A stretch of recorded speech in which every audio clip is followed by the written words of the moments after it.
Voces del Periodista. El Club de Periodistas de México, con su brazo asistencial, la Fundación Antonio Sáenz de Miera y Feital, presenta Voces del Periodista. Conduce Celeste Sáenz de Miera. Comenzamos. ¿Cómo están, amigas y amigos? En ausencia de nuestra conductora querida Celeste Sáenz de Miera, los saluda Alberto Montoya, investigador académico de la Universidad Iberoamericana. En esta oportunidad tendremos como propuesta de reflexión de tema importante una serie de cuestiones en torno a la situación del país después de estas recientes elecciones de medio término que acabamos de tener en México el día 7 de junio del 2015. Quisiera proponerles en un primer momento, como una primera parte de esta reflexión, la siguiente pregunta. ¿Qué es lo que representan las elecciones hoy en México? Y podríamos incluso pensar más en general, ¿qué es lo que representan las elecciones en el mundo para modificar las decisiones de fondo que toman los gobiernos en nuestras sociedades? Para eso me parece a mí que una primera consideración es tomar en cuenta no solamente la coyuntura de esta elección del día 7 de junio del 2015, sino la de julio del año 2012 y el contexto histórico. México ha tenido en los últimos 30 años un cambio en su proyecto histórico de desarrollo. Un proyecto que fue resultado de un pacto social, de un acuerdo político posterior al término de la Revolución Mexicana en 1917. En la Constitución de 1917 no solamente se dio término a un régimen político de larga duración de Porfirio Díaz, sino que también se lograron cambios fundamentales en la relación del Estado con la sociedad y en la recuperación del poder nacional ante inversionistas extranjeros. Por eso, todos sabemos que en la Constitución, los artículos 3, 27, 28 y desde luego el 123, que tiene que ver con el trabajo, son capítulos fundamentales de este pacto social. Fue necesaria una revolución, entre otras cuestiones, para cambiar el régimen de propiedad en relación a la tierra, el restablecimiento y reafirmación de que es el Estado el que tiene la propiedad originaria de donde surge la propiedad privada, y el mandato para establecer límites a la concentración en la propiedad de la tierra. También el hecho de que el Estado mexicano recuperó la propiedad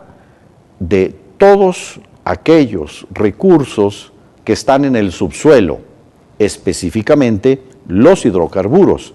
pero también todos los otros bienes que están ahí y que son explotados por las diversas actividades de la minería. Durante el siglo XX, posterior a esta fecha, en el contexto de guerras mundiales, México siguió avanzando en este proceso de reforma agraria, en este proceso de expropiación petrolera, que permitió llevar a efecto principalmente con el gran estadista Lázaro Cárdenas este proyecto constitucional. Sin embargo, las condiciones en las que se llevó a cabo justamente esta participación de México, aumentando la oferta de crudo mediante inversiones realizadas a finales de los 70, principios de los 80, con el expresidente José López Portillo, sobre la base de financiamiento extranjero, endeudaron al país de una manera muy importante, en un monto de 60,000 millones de dólares en este periodo de este gobierno, y que gran parte de eso fue destinado a extraer y exportar crudo, no a darle suficiente valor agregado, independientemente de que de allá, de esas fechas, datan las inversiones que el Estado mexicano hizo en materia de refinación y de petroquímica. El aumento de las tasas internacionales de interés al 16% en el año 82, simultáneo al aumento, a la reducción del precio internacional del petróleo, llevaron al país a una condición de dificultad, imposibilidad, de facto, declaración de incapacidad de pago de la deuda externa. Y es ahí en donde se da un quiebre histórico, en donde en el año 1985 México ingresó al Acuerdo General de Aranceles y Comercio, el GATT, y posteriormente tuvimos unas elecciones en el año 88, en donde la gran cuestión era justamente las condiciones del pago de la deuda externa, así como de la modificación estructural de ese proyecto constitucional que se había establecido sobre la base de la Constitución de 1917. Es ahí en donde México tiene ya una transformación de su proyecto histórico de desarrollo, en donde en un primer momento la apertura unilateral al comercio internacional, pero que no solamente fue en materia de comercio, fue también en materia de inversión, y que estableció no un proyecto de desarrollo para México, sino una subordinación de nuestra economía y de nuestra economía política a los intereses de los inversionistas globales, de manera señalada los estadounidenses, que representan en nuestro país la mayor proporción de la inversión extranjera. Esto significó un cambio cualitativo, un cambio que señaló un rumbo distinto de la nación, un proyecto histórico de una naturaleza totalmente diferente, porque entonces el Estado mexicano se convirtió en un garante para procesos de inversionistas extranjeros, para el acceso a nuestros mercados, para el control del salario como una variable fundamental de interés de estos inversionistas extranjeros y de cambio en las condiciones fiscales, que por todo este conjunto de factores limitaron la importancia del mercado interno, del salario y de su capacidad para generar condiciones de crecimiento relativamente autónomas en relación a los procesos de los inversionistas globales. Esto entonces tiene como premisa fundamental la disminución del poder del Estado Nacional en relación a el proyecto mismo de desarrollo. Por supuesto, este es un proyecto que no obedeció a los intereses de los mexicanos. El Tratado de Libre Comercio es una forma en la que la economía estadounidense y sus corporaciones buscaron ampliar sus capacidades de crecimiento y de limitada competitividad frente a otros países como Japón, la propia Unión Europea y otros actores económicos que hoy han adquirido una mayor relevancia, como es el caso de China o Rusia, y que entonces, por lo tanto, este Tratado de Libre Comercio es un tratado de subordinación de toda la política de desarrollo nacional a las condiciones y necesidades de los inversionistas globales. Estos temas que aparecían como si fueran la gran apertura de México al futuro, la gran apertura de México a la globalización, la perspectiva de desarrollo, de elevación de la calidad de vida, y que fue presentada así a la sociedad mexicana, como si fuera entonces un momento en donde México fuera realmente por primera vez un actor de la modernidad. Todo este discurso que se planteó en ese momento, evidentemente que no tenía las condiciones de sustentabilidad y en esencia no era un proyecto para el desarrollo de México. Era un proyecto que obedecía a las necesidades de inversión, de mayores utilidades y de expansión de sus actividades de las corporaciones globales, principalmente estadounidenses. Esto, entonces, fue un tema que desde el punto de vista electoral, debemos recordarlo, se impuso no mediante una consulta y participación a la sociedad, no mediante una deliberación de cuáles eran los distintos proyectos, las distintas perspectivas, los beneficios, los costos, los beneficiarios y los perjudicados de estas decisiones, sino que fueron procesadas por una forma claramente violatoria de la democracia. Es decir, claramente estamos viendo cómo coincide este proceso de imposición de un nuevo paradigma de economía política, de un régimen político al servicio de esta economía política determinada por los inversionistas globales, que no pasó por la voluntad, por el interés, la decisión de la mayoría de los mexicanos y que se impuso por la vía de un fraude electoral reconocido por sus propios autores. Hay aquí entonces una raíz que debemos nosotros de tener presente para analizar qué es lo que ha venido ocurriendo desde ese momento. Por eso, el análisis de los procesos electorales, de los procesos políticos, es indispensable que lo veamos justamente en su relación con los procesos de cambio de la economía política, de la propiedad, de los beneficiarios de los procesos del desarrollo económico y de su apropiación.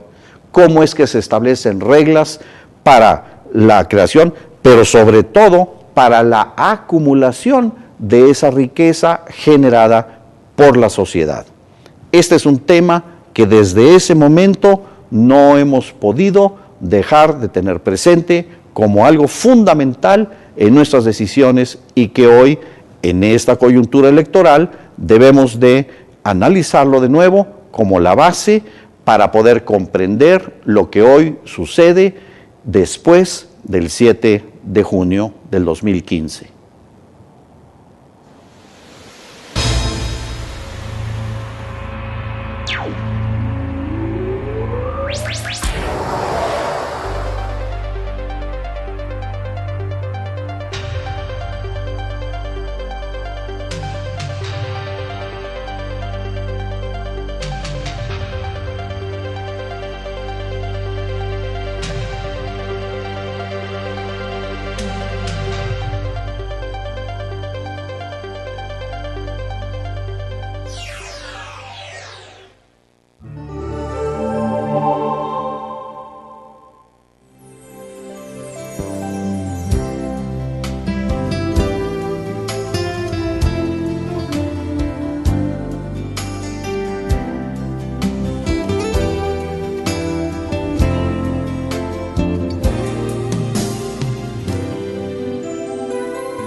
¿Cómo están, amigos, amigas? Regresamos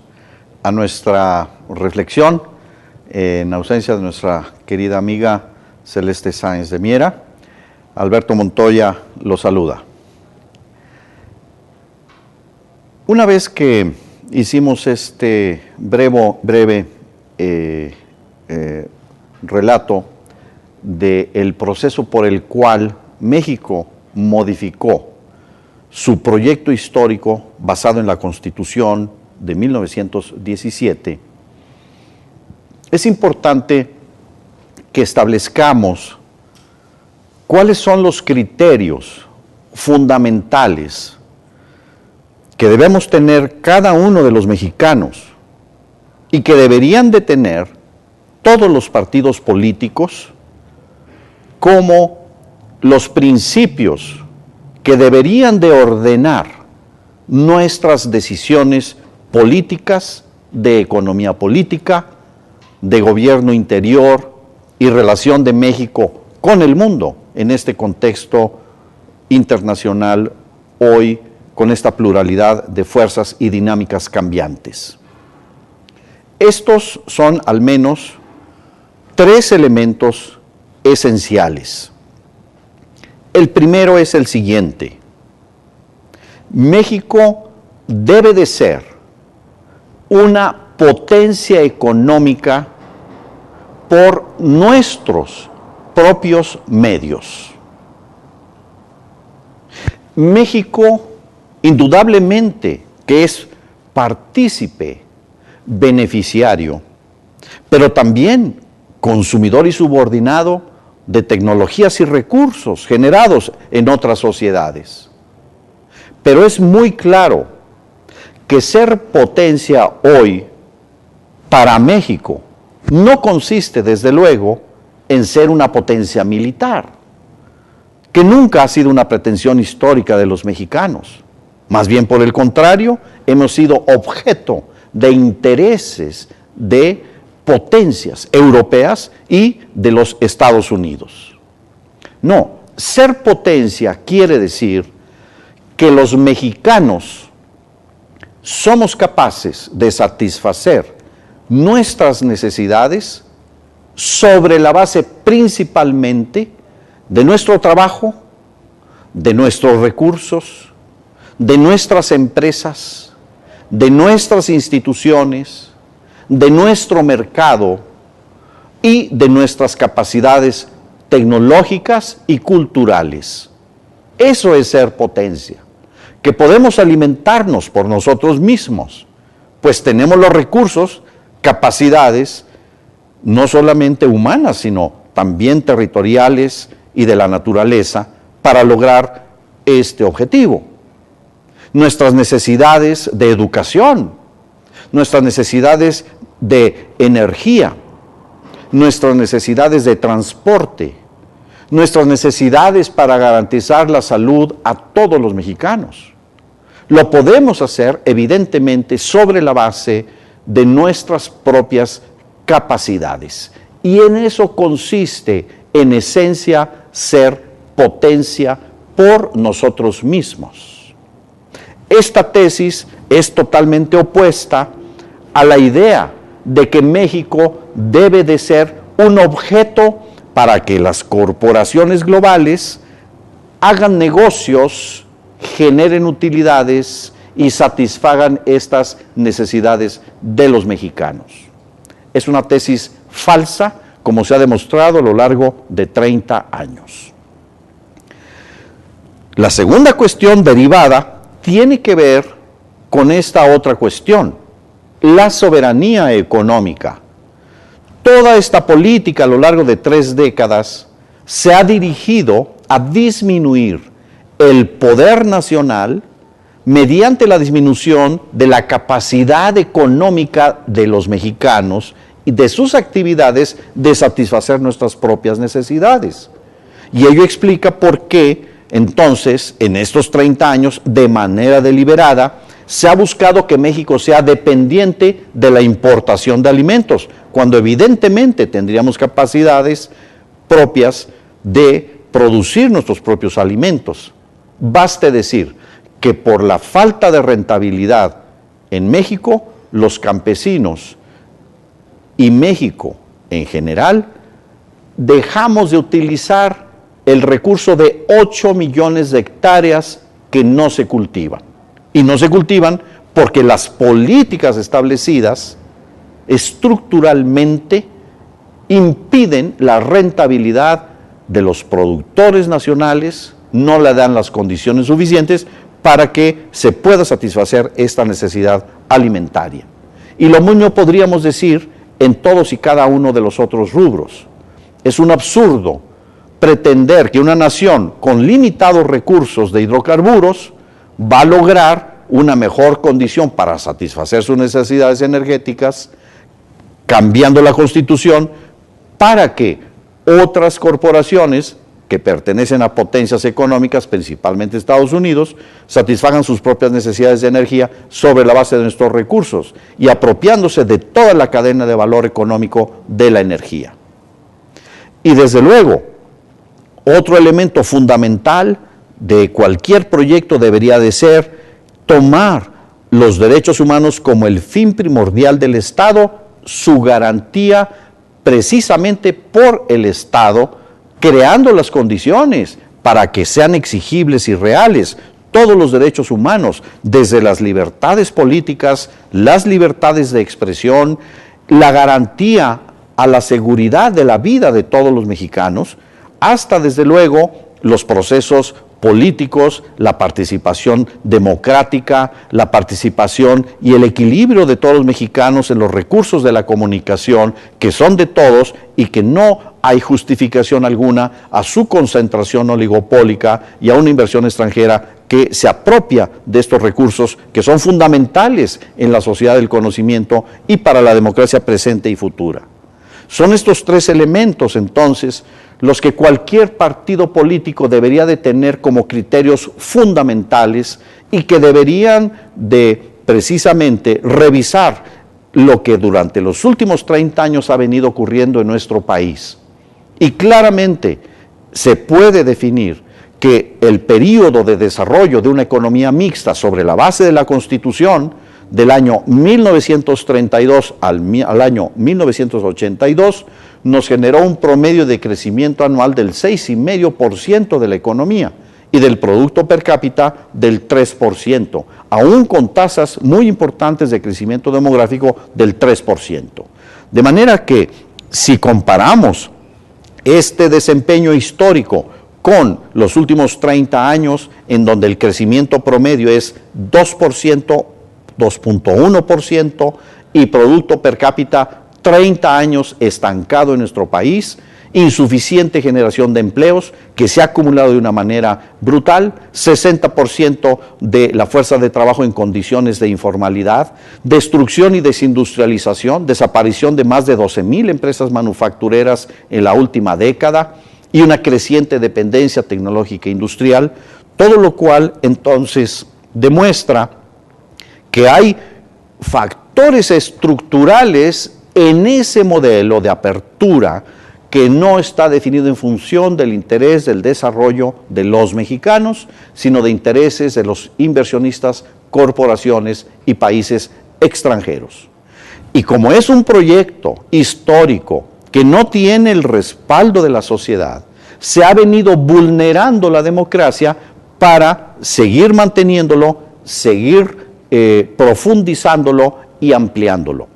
Claramente entonces podemos ahora ver el aspecto político y cómo del año 1988, en que se cometió un fraude electoral en contra de todo un frente en el que el ingeniero Cuauhtémoc Cárdenas aglutinó para mantener un proyecto histórico vigente entonces y ahora a favor de los mexicanos sobre la base de los principios de la Constitución del 17 y que en el año 94 se dio una continuidad en condiciones electorales extremadamente violentas, claramente expresadas en el asesinato del candidato del Partido Revolucionario Institucional, Luis Donaldo Colosio, quien fue sustituido en esa candidatura por un representante de los intereses financieros y corporativos extranjeros, como lo es y sigue siendo Ernesto Zedillo. De forma tal que en el año 2000 tenemos cómo, ante el evidente deterioro político, social, la sociedad mexicana exigía respuestas y cambios en el ámbito de lo político. ¿Y cuál fue la propuesta? Bueno, pues entonces aparece un individuo supuestamente carismático, sumamente,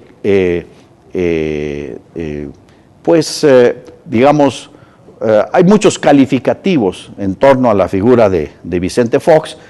No me quisiera referir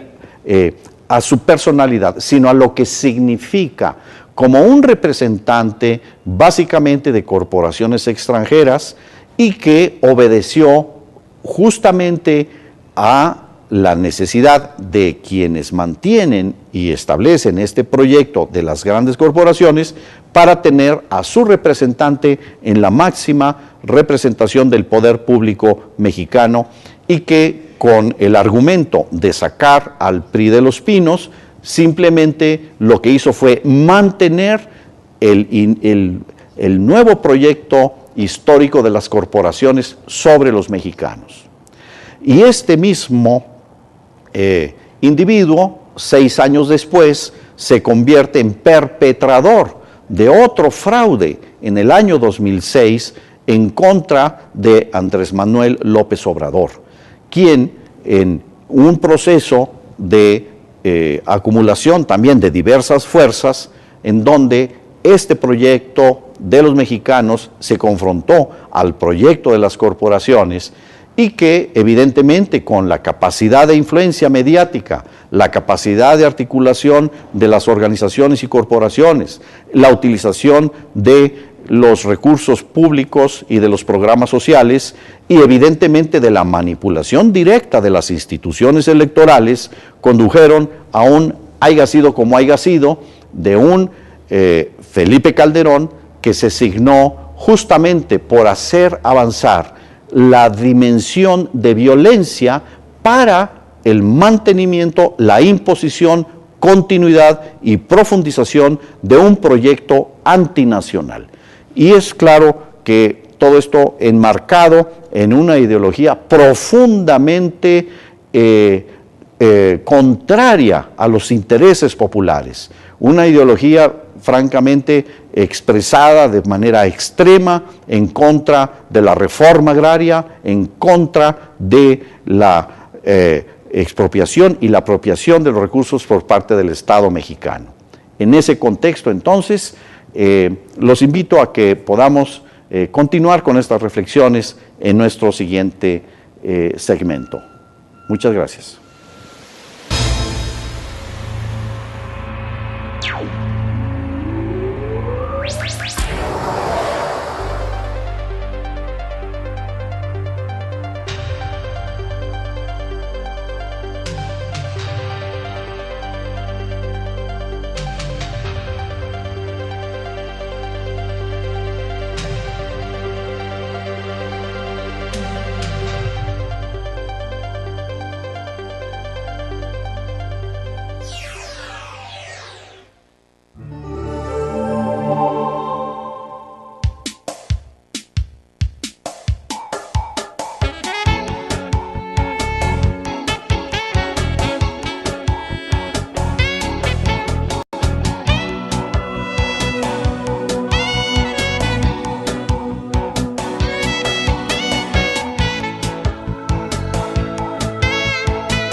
Queridas amigas y amigos, de nuevo, en ausencia de Celeste Sáenz de Miera, conductora, querida amiga, Alberto Montoya los saluda. En esta tercera reflexión, nos situamos entonces ya en el año 2012, año 2015 y el futuro. Año 2012. De nuevo, hubo un proceso en el que la legalidad de la formalidad democrática se vio severamente cuestionada ante la evidencia del uso extraordinario de recursos que claramente transgredieron los límites establecidos por la legislación electoral, así como por toda una serie de formas de nuestra vida política y en particular electoral, que impidieron tener un verdadero debate en la sociedad mexicana acerca de las causas históricas de fondo y de las verdaderas respuestas para los problemas que enfrentamos los mexicanos. Y en ese sentido se dio curso a una gran estrategia mediática para pretender hacer creer a los mexicanos que el curso, el camino, las decisiones adoptadas a partir de 1982 y sus sucesivas formas de aplicación y evolución era el camino correcto para que México permitiera alcanzar sus objetivos. Evidentemente, esto no ha sido así. No lo fue en los gobiernos anteriores, no lo fue en el año 2000 cuando se planteó que México crecería al 7% anual por Vicente Fox. No lo fue así en el 2006, en el que Felipe Calderón dijo que sería el presidente del crecimiento y el empleo. Y no lo es con el actual gobierno del presidente Enrique Peña Nieto, quien también se comprometió a que México alcanzara estas nuevas condiciones que han sido un objetivo inalcanzado e inalcanzable bajo este paradigma de economía política. Sin embargo, la forma de construcción de una coalición política avanzó de manera muy eficaz, pero profundamente antidemocrática. El denominado Pacto por México, que es en realidad un pacto contra México, contra los mexicanos, contra el proyecto nacional, fue algo que se acordó por las dirigencias del Partido Revolucionario Institucional, Partido Acción Nacional y Partido de la Revolución Democrática,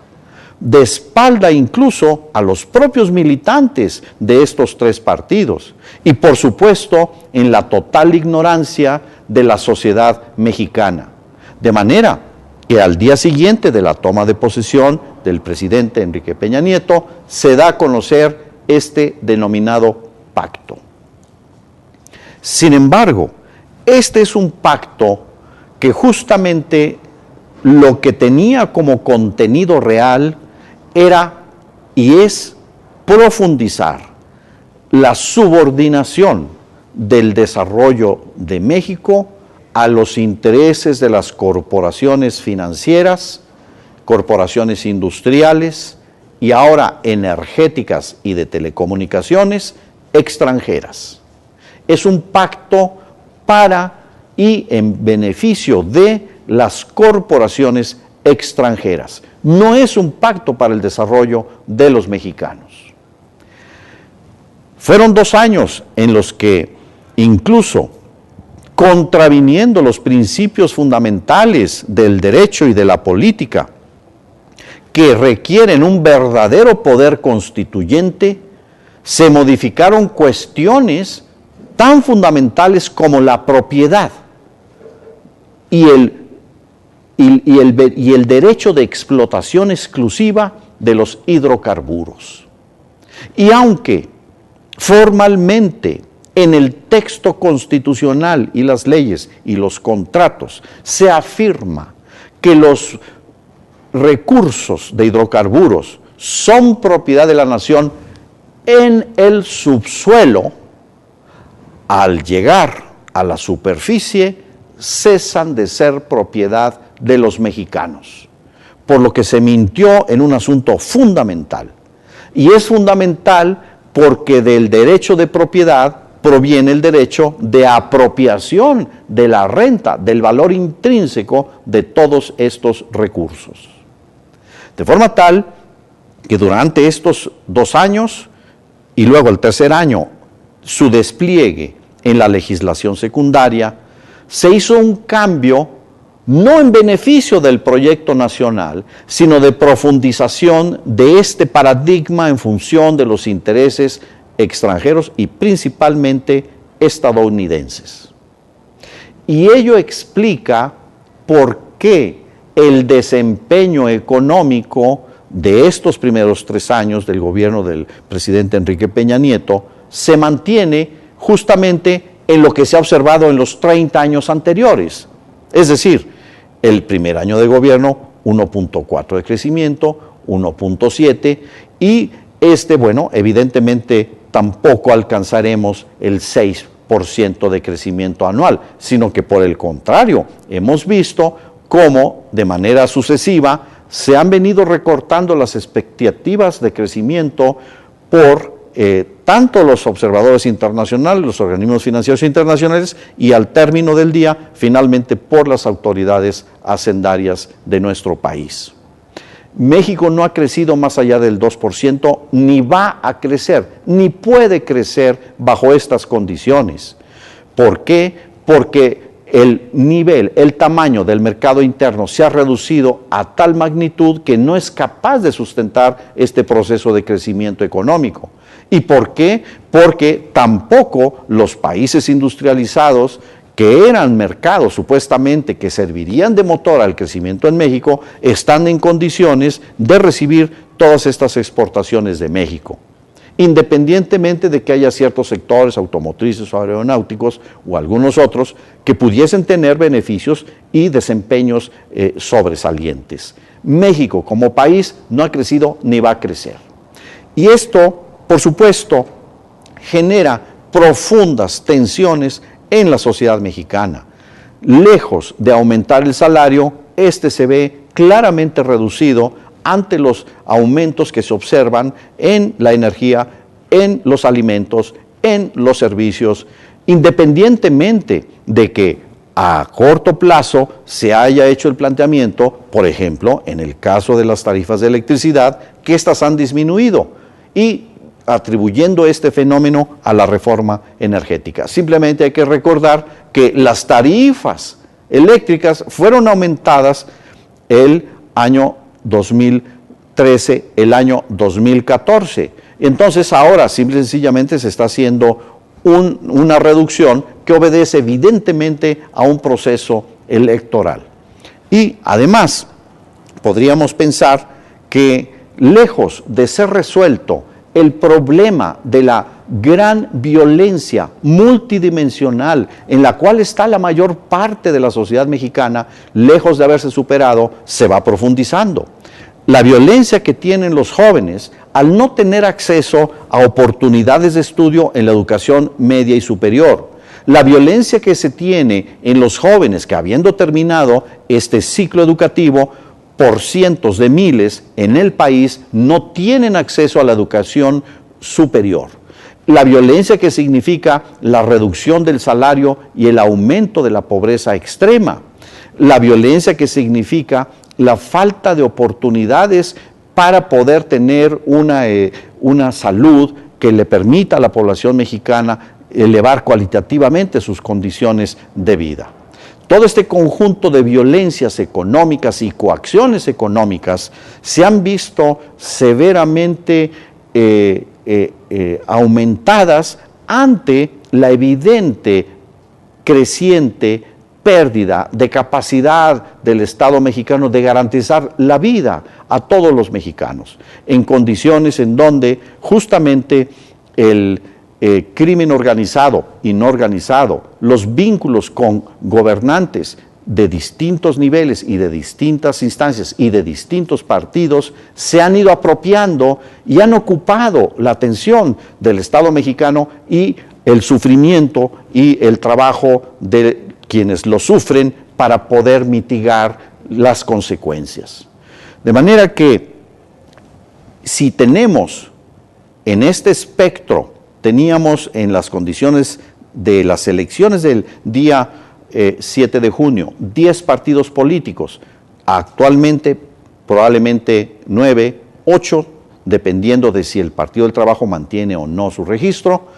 Tenemos que de ese universo de partidos, prácticamente el único que con claridad se ha venido manifestando en contra de ese proyecto histórico ha sido Morena, y que en una medida o en otra, la mayor parte de los otros partidos han coincidido en que ese proyecto es el que beneficia a los mexicanos, apoyándolos unos de manera directa, otros de manera indirecta y otros simple y sencillamente absteniéndose de un compromiso claro en torno a estas cuestiones fundamentales. Si este diagnóstico y este análisis es correcto, eso implica que el año 2016, 17 y 18, México, a pesar de que formalmente se le haya dado una supuesta legitimación al proyecto del actual gobierno, la realidad del crecimiento, del empleo, de las condiciones fiscales, de la deuda interna, del equilibrio con el exterior en términos económicos, no podrá ser distinto de lo observado en los últimos 30 años. Ante esta situación, es el momento de que justamente en estos 3 años los mexicanos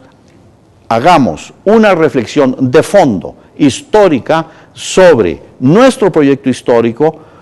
lo que plantea y los resultados totalmente contrarios a este proyecto de subordinación de México a las corporaciones globales, y que recuperemos el derecho de los mexicanos al desarrollo, que es un derecho humano y que está reconocido y debe hacerse reconocer a cualquier potencia económica. Para eso entonces la deliberación política, la deliberación social, el análisis experto académico y una profunda y verdadera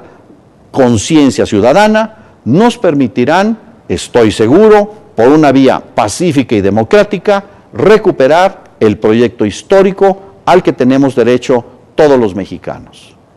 Y con esto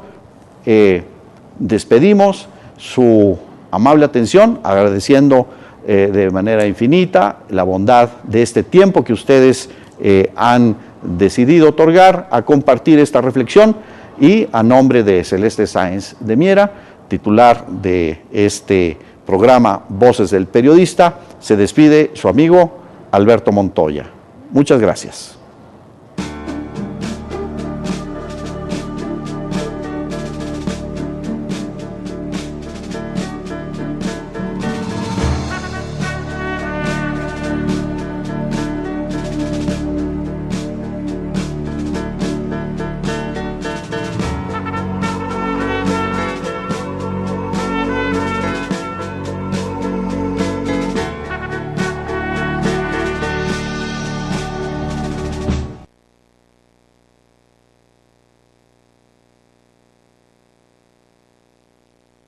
Manera muy importante,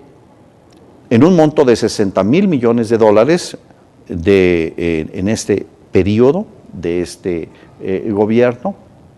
y que gran parte de eso fue destinado a extraer y exportar crudo, no a darle suficiente valor agregado, independientemente de que de allá, de esas fechas, datan las inversiones que el Estado mexicano hizo en materia de refinación y de petroquímica. El aumento de las tasas internacionales de interés al 16% en el año 82, simultáneo al aumento, a la reducción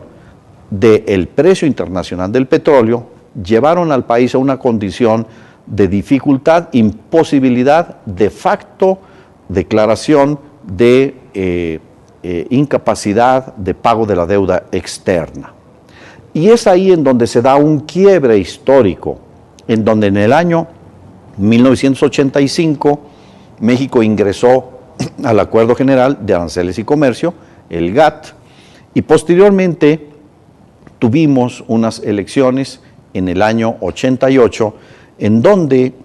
la gran cuestión era justamente las condiciones del pago de la deuda externa, así como de la modificación estructural de ese proyecto constitucional que se había establecido sobre la base de la Constitución de 1910. ¿Cómo están, amigas y amigos? En ausencia de nuestra conductora, querida Celeste Sáenz de Miera, los saluda Alberto Montoya, investigador académico de la Universidad Iberoamericana. En esta oportunidad tendremos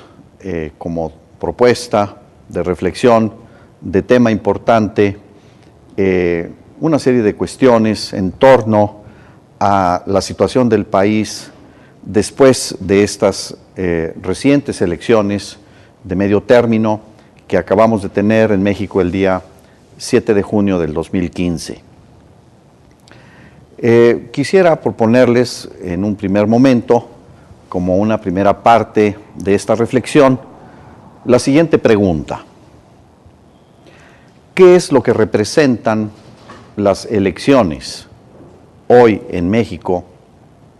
Y podríamos incluso pensar más en general, ¿qué es lo que representan las elecciones en el mundo para modificar las decisiones de fondo que toman los gobiernos en nuestras sociedades? Para eso me parece a mí que una primera consideración es tomar en cuenta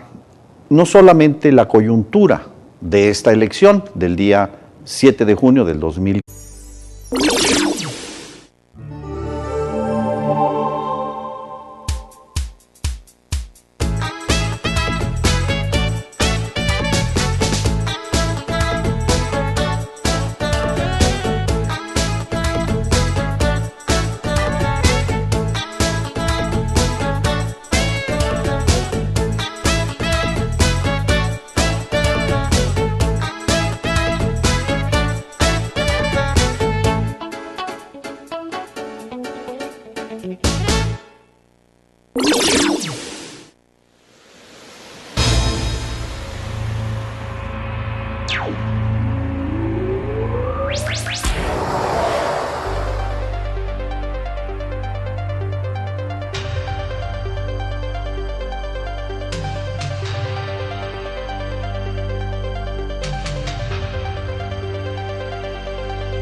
Voces del Periodista.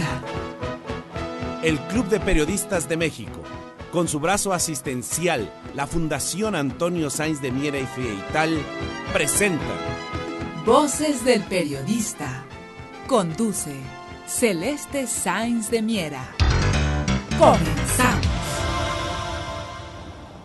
15, sino la de julio del año 2012 y el contexto histórico. México ha tenido en los últimos 30 años un cambio en su proyecto histórico de desarrollo. Un proyecto que fue resultado de un pacto social, de un acuerdo político posterior al término de la Revolución Mexicana en 1917. En la Constitución de 1917 no solamente se dio término a un régimen político de larga duración de Porfirio Díaz, sino que también se lograron cambios fundamentales